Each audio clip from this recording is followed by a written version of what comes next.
discuss ko muna sa ito, sir, ha, bali yung unit mo, sir, lifetime warranty po. Kung sakaling magkaroon ng problema on the future, 2 years, 3 years from now, sir, huwag kang mag-alinlangan, contact po. Okay? Ngayon po, meron po tayong bala na .20. Ito yung standard na bala, sir. Laro. Opo. Ngayon, meron po tayong .25. Ito po, ginagamit natin to, sir. Pag yung venue is na pinaglalaroan mo is mahangin. So, mas straight to, sir, kasi mas mabigat. Downside lang, the more na mabigat, the more na fatal. Okay? Ayan, trying to reconnect, sabi sa'yo. Ayan. Yun, mas straight. Nag-go? Wala pa. Dali, sir, ha? At nung sali, bibilisan ko na lang, sir. Ayun po, bali ito po, ang tawag dito is skid loader. Ito po, silicone oil. Kailangan mo, actually ito, sir, kahit ito optional, pero mas maganda kung meron ka nito. Ngayon, ito silicone oil, ito, kailangan mo talaga sa unit para hindi siya ganong mag-wear and tear. Okay, sir, ito po. Number 1, ito, release magazine. Ito po. Number 1, ito, press the valve. Pindutin mo, sir. Drying. Yan, pindutin mo yan, then Sunod. spray. Okay? After that, dito rin sa ilalim, spray din. Kailangan yung unit yan, sir, ha? Tapos, ito po, dito, number 1, dito. Tapos, kasa, ilak, dito. Okay? Itong unit na to, sir, naka-upgrade na, naka-fix outer barrel, naka-half up rubber, napansin nyo yung color gray, naka-hammer protection pad, naka-fine tuning, naka-trigger jump. Kung mapapansin mo sa mga vlog ko, sir, nilalagyan namin siya ng just 2 seconds lang.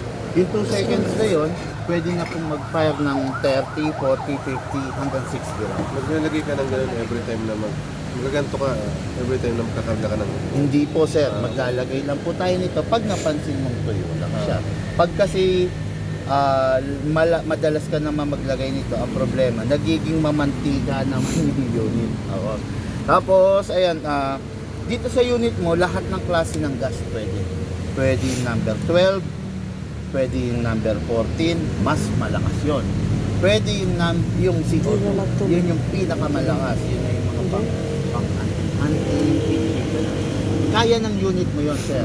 Yung ibang unit dyan, na hindi ko na naipakita sa'yo, para dito lang talaga. Ito, kaya ng lahat ko. Okay? Ngayon, sir, maglagay tayo ng gas.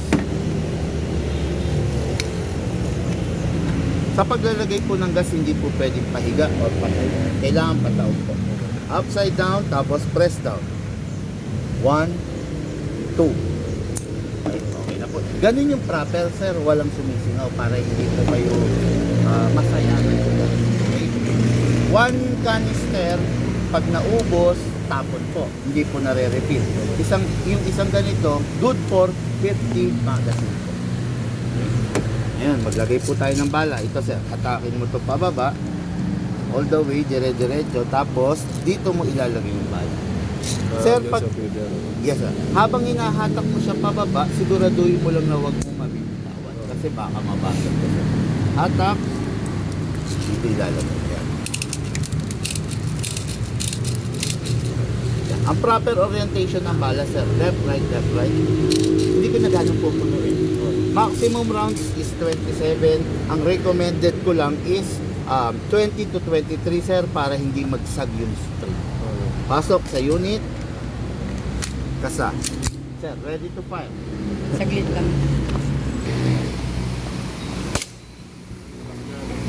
Pag yan, dire-diretso na lang. Dire-diretso na yun, sir. Meron natin sa akin. Paano nilagay sa bill? Pagka 1, Oo, halimbawa, pinasa mo. Pak. isang kasa lang. Yes, sir, isang kasa lang. Kumbaga ito, dire-diretso.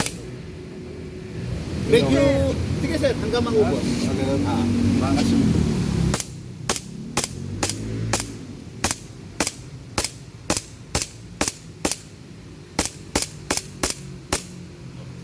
Ano yun, oh. Yes, kahit yung tawag niya. Next thing to do, release the magazine.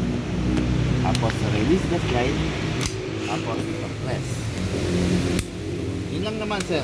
Tapos, mapansin mo, ang lamig sa paligid. Pansinin mo, lumamig siya. The more na lumalamig siya, the more na parang humihina.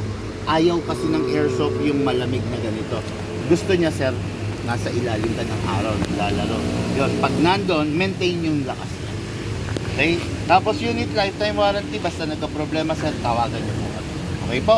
Tapos every week nandito naman kami. Pwede naman tayo mag-meet kung sakasakal.